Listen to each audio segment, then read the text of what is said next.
ओंकार ओडिया। नमस्कार फ्रेंड्स, ओंकार ओडिया चैनल रे आपण मानक स्वागत। फ्रेंड्स, आज एक क्षुद्र भिडियो रे जो शक्तिशाली चमत्कार तंत्रोक्त कहानी को शेयर करने जाऊँगी। यार श्रवण मात्रके ही आपणकर समस्त इच्छार परिपूर्णता घटिबो।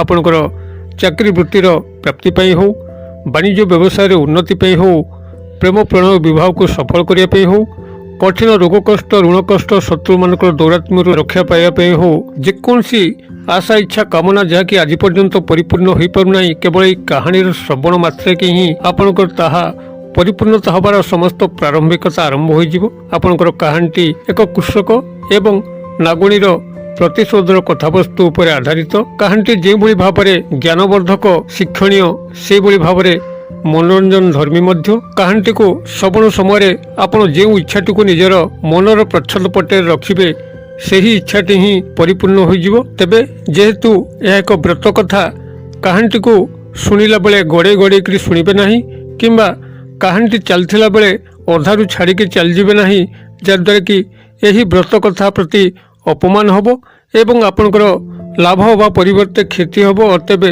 कहानीर प्रारंभिकता पूर्व आपन को यह सूचई दूची आपणकर कल्याणार्थे।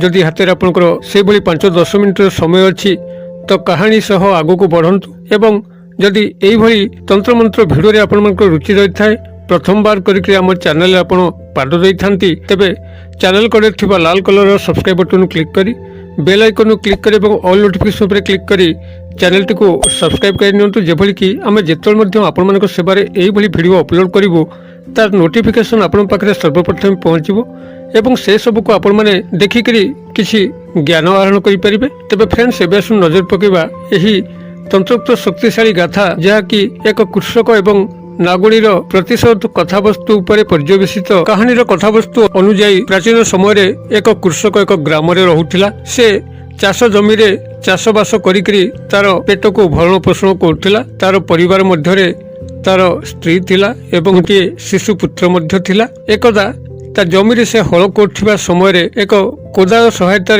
जतबले जमीर कोण गुड़ी को से कोदाल सहायता हाणुथिला, सेति बेले से जमीर कोणे थिबा एक उई हुंका तारी से कोदालर आघात खंड विखंडित होइतिला एवं से उई हुंका मध्यरे एक नाग दंपति रहुथिले।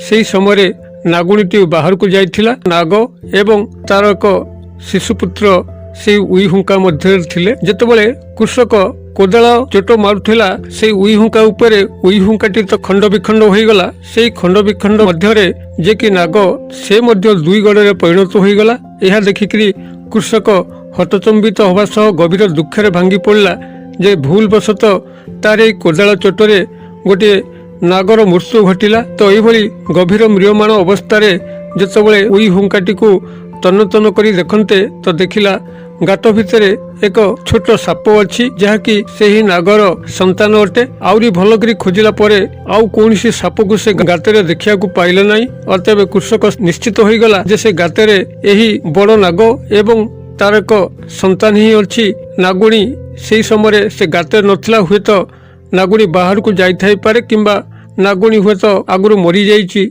यह मन मन कृषक चिंता करिकरी कौन करिवो कौन न करिवो एक द्वंद्व पड़गला। जितेबाला तारी पैंका नागर मृत्यु घटी एवं अनाथ नाग शिशुटी कौन करिवो एही चिंतार जिते कृषक व्यतिव्यस्त हो पड़ा, ता मुंडे एक बुद्धि ढुकिला जे जदि ताहारी कोदाल चोटरे नागर मृत्यु घटी एवं वर्तमान नाग शिशुर समस्त भरण पोषण दायित्व यही कृषकर हवा उचित। सेतिबेले कृषक से नागर संतानटी को गृह को आणला। तार स्त्री को यह समस्त वृत्तांत कहला। स्त्री मध्य बहुत भोलापण थिला, सबुबले स्वामीर कथार ही हाँ भौटिला। भारी धार्मिक पुराणर यही चाषी एवं तार स्त्री ही थिले। अतएव सेमाने नाग पुत्रटी को जत्नर सह भरण पोषण करिया पे मनस्थ कले। चाषीटी आखपाखरु गोटे पेड़ी संग्रह कला। से पेड़ी भितर यही नाग संतानटी को रखिकरी ताकू क्षीरपान करैला एवं तार समस्त कथा बुझिया पे लागिला। यही भली भाव नाग संतानटी को से चाषी एवं तार स्त्री देखा चाह कले। ठीक यही समय नागुणीटी जत बाहर चरी बुली पे जाइथिला, ଏବଂ ଯେତେବେଳେ ତାର ଉଇ ହୁଙ୍କା ପାଖକୁ ଆସିକି ଦେଖନ୍ତେ ତାର ନାଗଟି ଦୁଇ ଗଡ଼ ହୋଇକି ପଡ଼ିଛି ଏବଂ ତାର ହୁଙ୍କା ଭିତରେ ଆଉ ତାର ସନ୍ତାନଟି ନାହିଁ। ସେ କାନ୍ଦିବା ପାଇଁ ଆରମ୍ଭ କଲା ଯେ କିଏ ଏ ଦୁର୍ବୃତ୍ତ ମୋର ସ୍ୱାମୀକୁ ମାରିଛି ଏବଂ ମୋର ପିଲାକୁ ମଧ୍ୟ ମାରିକରି କେଉଁଆଡ଼େ ଫିଙ୍ଗି ଦେଇଛି। ଏଇଭଳି ଭାବରେ କ୍ରନ୍ଦନରତ କରିକରି ଶେଷରେ ନିଷ୍ପତ୍ତି ନେଲା ତାର ସ୍ୱାମୀ ଆଗରେ ସେଇ ନାଗର ମୃତ ଶବ ପାଖରେ ଯେ ଯିଏ ଆମ ବଂଶକୁ ଏଭଳି ନିପାତ କରିଛି ମୁଁ ତାର ବଂଶ ଧ୍ୱଂସ କରିବି ଏବଂ କିଏ ଏଇ ଦୁର୍ବୃତ୍ତ ତାକୁ ପ୍ରଥମେ ଠାବ କରିବା ପାଇଁ କି ସେଠାରେ ଲୁକାୟିତ ଭାବରେ ରହିଲା। ଏହାପରେ ଯେତେବେଳେ ଚାଷୀ ଜଣକ ସେଠାକୁ ସେଇ ବିଲକୁ ପୁନର୍ବାର ତା ଚାଷ କାର୍ଯ୍ୟ ଉଦ୍ଦେଶ୍ୟରେ ଗଲା ସାଙ୍ଗରେ ମଧ୍ୟ ସେଇ କୋଦାଳଟିକୁ ନେଇଥାଏ। ନାଗୁଣୀ ଦେଖିଲା ସେଇ କୋଦାଳରେ ରକ୍ତର ଛିଟା ଲାଗିଛି। ତ ନାଗୁଣୀ ନିଶ୍ଚିତ ହୋଇଗଲା ଏହି ଚାଷୀ ହିଁ ମୋ ସ୍ୱାମୀକୁ ମାରିକରି ଏଇଭଳି ଅବସ୍ଥା କରିଛି। ଅତବେ ସେ ସେତେବେଳେ ନିଷ୍ପତ୍ତି ନେଇଗଲା ଯେ ଏ ଚାଷୀର ପରିବାରକୁ ନିଶ୍ଚିତ ଭାବରେ ସେ ଦଂଶନ କରିକରି ସମସ୍ତଙ୍କୁ ଗୋଟି ଗୋଟି କରି ମାରିବ। ଏଇଭଳି ଭାବରେ ସେ ଦୃଢ଼ ନିଷ୍ପତ୍ତି ସହ ସେହି ବିଲ ପାଖରେ ଛପିକି ରହିଲା ଏବଂ ଯେତେବେଳେ ଚାଷୀ ତାର ଚାଷ କାର୍ଯ୍ୟ ସାରିକରି ଗୃହକୁ ପ୍ରତ୍ୟାବର୍ତ୍ତନ କଲା ସେତେବେଳେ ଅତ୍ୟନ୍ତ ସନ୍ତର୍ପଣରେ ଚାଷୀ ପଛେ ପଛେ ତାର ଗୃହକୁ ସେ ଗମନ କଲା। ଯେତେବେଳେ ଚାଷୀଟି ଦୁଆର ମୁହଁରେ ପହଞ୍ଚିଲା ତା ଗୃହର ସେତେବେଳେ ତା ସ୍ତ୍ରୀ କବାଟ ଖିଡ଼ିକି ଖୋଲିଲା। ଚାଷୀ ଗୃହକୁ ପ୍ରବେଶ କଲା ଏବଂ ସାଙ୍ଗେ ସାଙ୍ଗେ ସ୍ତ୍ରୀଟି କବାଟକୁ ଦେଇଦେବା ଫଳରେ ନାଗୁଣୀଟି ଆଉ ଗୃହ ମଧ୍ୟକୁ ଯାଇପାରିଲା ନାହିଁ। ଫଳତଃ ନାଗୁଣୀ ବାହାରେ ସେଭଳି ଭାବରେ ଛପିକି ରହିଲା ରାତି ତମାମ ଏବଂ ଯେଭଳି ପ୍ରଭାତ ହୁଅନ୍ତେ ଚାଷୀ ଘରର କବାଟ ଫିଟିଲା। ଚାଷୀ ନିତ୍ୟକର୍ମ ସାରିକରି ବିଲକୁ ତା ଚାଷ କାର୍ଯ୍ୟ ଉଦ୍ଦେଶ୍ୟରେ ଗଲା।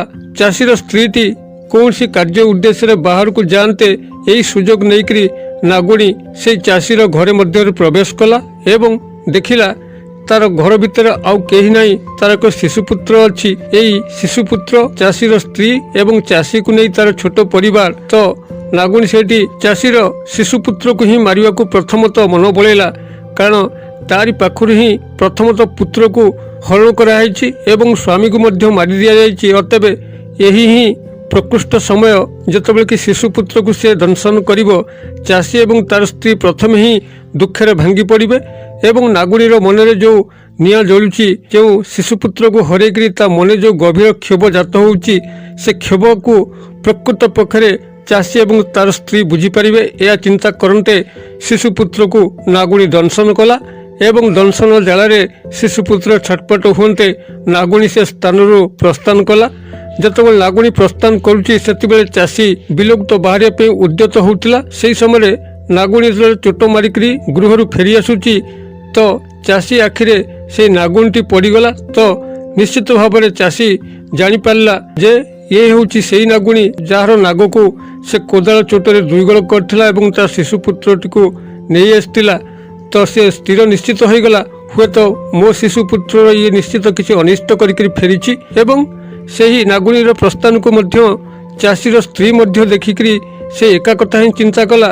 ସମସ୍ତେ ଦୁଇଜଣ ବ୍ୟାକୁଳ ଭାବରେ ଗୃହକୁ ଯାଇକି ଦେଖନ୍ତେ ସତକୁ ସତ ତାହା ହିଁ ଘଟିଛି। ତାଙ୍କର ଶିଶୁପୁତ୍ରକୁ ନାଗୁଣୀ ଦଂଶନ କରିକି ଫେରାର ହୋଇଛି। ଏଇଭଳି ଭାବରେ ସେମାନେ ଗଭୀର ଦୁଃଖରେ ଭାଙ୍ଗି ପଡ଼ିଲେ ଏବଂ ରାଜବୈଦ୍ୟଙ୍କୁ ଅଣ୍ଡାଳିଲେ ଯେ ରାଜବୈଦ୍ୟଙ୍କ ସହାୟତାରେ ହୁଏତ ତାଙ୍କର ଶିଶୁପୁତ୍ରଟି ବଞ୍ଚି ଯାଇପାରେ, କାରଣ ସେ ସମୟରେ କୌଣସି ହସ୍ପିଟାଲ ମେଡ଼ିକାଲ ନଥିଲା। ଏହି ରାଜବୈଦ୍ୟଙ୍କର ସହାୟତାରେ ସମସ୍ତ ରୋଗ ବୈରାଗ ଏବଂ ସର୍ପଦଂଶନକୁ ଠିକ୍ କରାଯାଉଥିଲା। ମାତ୍ର ସେ ସମୟରେ ରାଜବୈଦ୍ୟଙ୍କର ଅନୁପସ୍ଥିତି ହିଁ ସେମାନଙ୍କୁ ଭାରି ଗଭୀର ଅସୁବିଧାରେ ପକାଇଲା। ଯେତେ ସେମାନେ ଖୋଜିଲେ ରାଜବୈଦ୍ୟଙ୍କୁ ପାଇଲେ ନାହିଁ। ଶେଷରେ ଚାଷୀର ଶିଶୁପୁତ୍ରଟି ଗଭୀର ବିଷ ଜ୍ୱାଳାରେ ଛଟପଟ ହେଇ ପାଟିରୁ ଗରଳ ବାନ୍ତି କରିକି ମୃତ୍ୟୁବରଣ କଲା। ଗଭୀର ଦୁଃଖରେ କାନ୍ଦି କାନ୍ଦି ଚାଷୀ ଏବଂ ତାର ସ୍ତ୍ରୀ ତାର ଶିଶୁପୁତ୍ରକୁ ନେଇ ସେମାନେ ଦାହ ସଂସ୍କାର କଲେ ଏବଂ ମନେ ମନେ ଭାବିଲେ ଯେ ହୁଏତ ନାଗୁଣୀ ତାର ପ୍ରତିଶୋଧ ହିଁ ନେଇଛି। ଯେତେବେଳେ ତାର ଅଜାଣତରେ ତାର କୋଦାଳ ଚୋଟରେ ନାଗର ମୃତ୍ୟୁ ଘଟିଲା ଏବଂ ତାର ସନ୍ତାନଟିକୁ ସେମାନେ ନାଗୁଣୀକୁ ନ ଜଣେଇକରି ଗୃହକୁ ଆଣିକି ପାଳନ କଲେ, ହୁଏତ ଏହି ଯେଉଁ ଦୁଃଖ ନାଗୁଣୀ ମନରେ ଜନ୍ମ ନେଲା ସେଇ ଦୁଃଖ ହିଁ ପ୍ରତିବଦଳରେ ସେ ଆମକୁ ଦେଲା, ଆମର ଶିଶୁପୁତ୍ରକୁ ଦଂଶନ କରିକି ଫେରାର ହେଲା। ତ ଯାହା ହଉ ଘଟିଗଲା। ଏହା ଚାଷୀ ଚିନ୍ତା କରିକି ସେ ଯେଉଁ ନାଗୁଣୀର ପିଲାଟିକୁ ଆଣି ସେମାନେ ପେଡ଼ି ଭିତରେ ରଖିକି ପାଳୁଥିଲେ ତାକୁ ଆହୁରି ଗଭୀର ସ୍ନେହର ସହ ପାଳିଲେ। ସେମାନେ ଜାଣିଲେ ଯେ ଏବେଠାରୁ ହିଁ ଏଇ ନାଗୁଣୀର ପିଲା ହିଁ ଆମର ପ୍ରକୃତ ପିଲା, କାରଣ ଆମର ଆଉ ସାହା ଭରସା କେହି ନାହିଁ। ତେଣୁ ସାପର ଛୁଆକୁ ସେମାନେ ନିଜର ଛୁଆ ଭାବିକରି ଲାଳନ ପାଳନ ଯତ୍ନରେ କଲେ। ତ ଏଇଭଳି କିଛି ଦିନ ଗଲା। ନାଗୁଣୀ ପୁନର୍ବାର ଚାଷୀକୁ ଦଂଶନ କରିବା ଉଦ୍ଦେଶ୍ୟରେ ତାର ଗୃହ ମଧ୍ୟରେ ପ୍ରବେଶ କରନ୍ତେ ସେ ଦେଖିଲା ଯେ ଚାଷୀ ଏବଂ ତାର ସ୍ତ୍ରୀ ତାର ପିଲାଟିକୁ କ୍ଷୀର ପିଆଉଛନ୍ତି, ଗଭୀର ସ୍ନେହ କରୁଛନ୍ତି। ତ ସେତେବେଳେ ସେ ଯେଉଁ ପ୍ରତିଶୋଧ ନିଆଁରେ ଜଳିକରି ନାଗୁଣୀ ଯେଉଁ ଚାଷୀକୁ ଦଂଶନ କରିବା ପାଇଁ ଯାଇଥିଲା, ସେଥିରେ ସେ ହତଭମ୍ବ ହେଲା। କହିଲା, ମୁଁ ତାକୁ ଦଂଶନ କରିବା ପାଇଁ ଆସିଥିଲି ଚାଷୀକି, ମାତ୍ର ସେମାନେ ତ ମୋର ପିଲାକୁ ଗେହ୍ଲା କରିକିରି ତାକୁ କ୍ଷୀର ପିଆଉଛନ୍ତି। ଅର୍ଥାତ୍ ସେମାନେ ମୋର ପିଲାଟିକୁ ହିଁ ଭଲ ଉଦ୍ଦେଶ୍ୟରେ ଆଣିଛନ୍ତି, ଲାଳନ ପାଳନ ଉଦ୍ଦେଶ୍ୟରେ, ଏବଂ କୌଣସି ଦୁର୍ଘଟଣା ବଶତଃ ହୁଏତ ତାର କୋଦାଳ ଚୋଟରେ ମୋର ସ୍ୱାମୀଙ୍କର ମୃତ୍ୟୁ ଘଟିଛି। ଅତଏବ ଏଥିରେ ଚାଷୀର ହିଁ ଦୋଷ ନାହିଁ। ଏ ତ ମହାଧାର୍ମିକ, ମହାପୁଣ୍ୟବାନ। ମୁଁ ଅଯଥାରେ ସେମାନଙ୍କର ଶିଶୁପୁତ୍ରଟିକୁ ପ୍ରତିଶୋଧ ପରାୟଣ ହୋଇକି ଦଂଶନ କଲି। ଏହା ମନେ କରିକିରି ନାଗୁଣୀଟି ସେଠାରେ ଆଉ ଚାଷୀକୁ ଦଂଶନ ନ କରିକିରି ଗଭୀର ମର୍ମାହତ ହୋଇ ଫେରିଲା। ସ୍ୱାମୀର ମୃତଦେହ ପାଖରେ ରହିକରି କାନ୍ଦିବାକୁ ଲାଗିଲା। କହିଲା, ଚାଷୀଟି ସିନା ଭୁଲରେ କୋଦାଳ ଚୋଟରେ ତୁମର ମୃତ୍ୟୁ ଘଟାଇଲା, ମାତ୍ର ମୁଁ ନିଜେ ଜାଣି ଶୁଣିକରି ପ୍ରତିଶୋଧ ପରାୟଣ ହୋଇକରି ତାର ଶିଶୁପୁତ୍ରକୁ ଦଂଶନ କରିକରି ତାକୁ ମାରିଦେଲି। ଏହା ମୋ ପାଇଁ ଗଭୀର ପାପ ପରି ଲାଗୁଛି। ମୁଁ କ'ଣ କରିବି, କେମିତି ଏ ପାପରୁ ପାର ଉଦ୍ଧାର ହେବି, ଏହାକୁ ଚିନ୍ତା କରି କରି କରି ନାଗୁଣୀ ପାଗଳ ପ୍ରାୟ ଅବସ୍ଥା ହେଲା ଏବଂ ଶେଷରେ ଦେବଦେବ ମହାଦେବ ଶିବଶଙ୍କରଙ୍କ ପାଖ ଘରେ ଶରଣାପନ୍ନ ହେଲା। ତାଙ୍କର ଶିବଲିଙ୍ଗ ଚତୁଃପାର୍ଶ୍ୱରେ ପରିକ୍ରମା କରିବା ପାଇଁ ଲାଗିଲା, ଶିବଙ୍କର ପୂଜାର୍ଚ୍ଚନା କଲା, ଯାହାଫଳରେ କି ମହାଦେବ ଶିବଶଙ୍କର ତାର ଭକ୍ତିରେ ପ୍ରସନ୍ନ ହୋଇକରି ତାକୁ ଦର୍ଶନ ଦେଲେ ଏବଂ କହିଲେ କି, ତୁ ଯେଉଁ ମନସ୍ତାପରେ ଅଛୁ ସେ ମନସ୍ତାପର ମୁଁ ତୁରନ୍ତ ଅବସାନ ଘଟେଇବି। କହ, କ'ଣ ତୁ ଚାହୁଁଛୁ?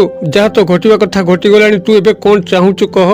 ତ ନାଗୁଣୀ ମହାଦେବ ଶିବଶଙ୍କରଙ୍କୁ କହିଲା ଯେ, ଯେଉଁ ଚାଷୀର ଶିଶୁପୁତ୍ରଟିକୁ ମୁଁ ମାରିଦେଇଛି, ତାଙ୍କର କୋଳକୁ ମୁଁ ଶୂନ୍ୟ କରିଛି, ସେହି ଚାଷୀ ଏବଂ ତାର ସ୍ତ୍ରୀ କୋଳରେ କୌଣସି ମୋତେ ଏକ ପୁତ୍ର ଦିଅନ୍ତୁ, ଯାହାଦ୍ୱାରା କି ସେ ଶିଶୁପୁତ୍ର ଯେଉଁ ଜ୍ୱାଳା ଯନ୍ତ୍ରଣା ସହ୍ୟ କରୁଛନ୍ତି, ବିଚ୍ଛେଦର ଜ୍ୱାଳା ଯନ୍ତ୍ରଣା ସହ୍ୟ କରୁଛନ୍ତି, ଯେଭଳି କି ତାଙ୍କର ସେ ଜ୍ୱାଳା ଯନ୍ତ୍ରଣା ଶୀଘ୍ର ଅବସାନ ଘଟିବ ଏବଂ ସେମାନେ କୌଣସି ମୋତେ ଏକ ପୁତ୍ରକୁ ପ୍ରାପ୍ତ କରିବେ। ତ ମହାଦେବ ଶିବଶଙ୍କର ତଥାସ୍ତୁ କହିକରି ଅନ୍ତର୍ଧ୍ୟାନ ହେଲେ ଏବଂ ନାଗୁଣୀ ମଧ୍ୟ ପ୍ରସନ୍ନତା ସହ ଫେରିଲା।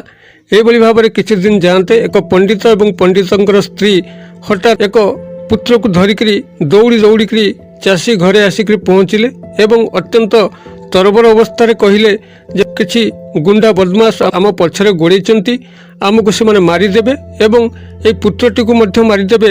ଏ ପୁତ୍ରଟିକୁ ଆପଣମାନେ ରଖନ୍ତୁ, ଆମେ ଏଠାରୁ ପ୍ରସ୍ଥାନ କରୁଛୁ। ଏହା କହନ୍ତେ ସେହି ପୁତ୍ରଟିକୁ ଚାଷୀ ଏବଂ ସ୍ତ୍ରୀର କୋଳରେ ବସାଇ ଦେଇକରି ଅନ୍ତର୍ଧ୍ୟାନ ପଣ୍ଡିତ ଏବଂ ପଣ୍ଡିତଙ୍କର ସ୍ତ୍ରୀ ହେଲେ। ସକାଳୁ ଦେଖାଗଲା ସେ ପଣ୍ଡିତ ଏବଂ ପଣ୍ଡିତଙ୍କର ସ୍ତ୍ରୀ ମରିକି ପଡ଼ିଛନ୍ତି।